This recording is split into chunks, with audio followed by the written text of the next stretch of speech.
So this morning I will discuss a short history of psychological torture, a reflection on the ethics of psychological research.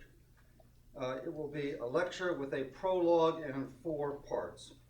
Each of the 4 parts describes a distinctive phase in the half-century, 50-year history of CIA psychological torture. 1, discovery. 2, propagation. 3, perfection. And 4, legalization. First, a prologue, which I've titled Entering the Covered Netherworld.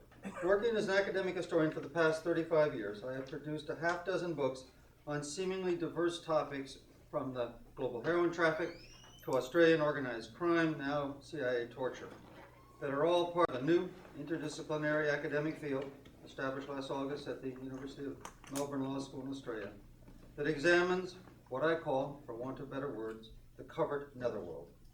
This netherworld is an invisible interstice between the formal and informal sectors of society, where criminal syndicates and clandestine services collaborate in the exchange of illicit goods and extralegal services. This is an uncommon, but not, I would argue, an inconsequential field for those who wish to understand the complex world that we live in since the end of the Cold War. As an index of scale of this covered netherworld, let us take its largest commodity, illicit drugs, which according to the UN's World Drugs Report generates $480 billion in revenues, or 8% of world trade, larger than steel, automobiles, or textiles. In other words, the illicit drug traffic is now larger than the legal trade for textiles, one of 3 essentials, along with food and shelter, needed to sustain human life. As an index of significance, consider an obscure CIA interrogation doctrine called psychological torture that has recently emerged from the clandestine shadows, where it was concealed for over half a century, to dominate U.S. domestic debate over the war on terror and discredit America's global leadership in the eyes of the world. Despite its growing significance as a force in shaping modern life, surprisingly few of my fellow historians, among the tens of thousands across the globe, study this covered netherworld.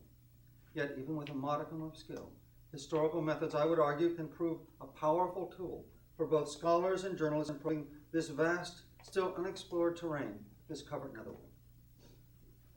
Through some coincidences at the cusp of 2 careers, journalism and history, I've developed a method that merges the historian's use of documents for long-term analysis with the journalist's reliance on first-person interviews for contemporary reportage. When used creatively, the past can serve as a powerful prism for illumination of an otherwise opaque present, highlighting an historical continuity otherwise concealed in a contemporary media glare. By using this method, we can discover the secret history of psychological torture that was hidden, like the purloined letter in Edgar Allan Poe's famed short story, right in plain sight on your desktops, not the carved wooden letterbox as in Poe's story, but in the search function on your desktop computer.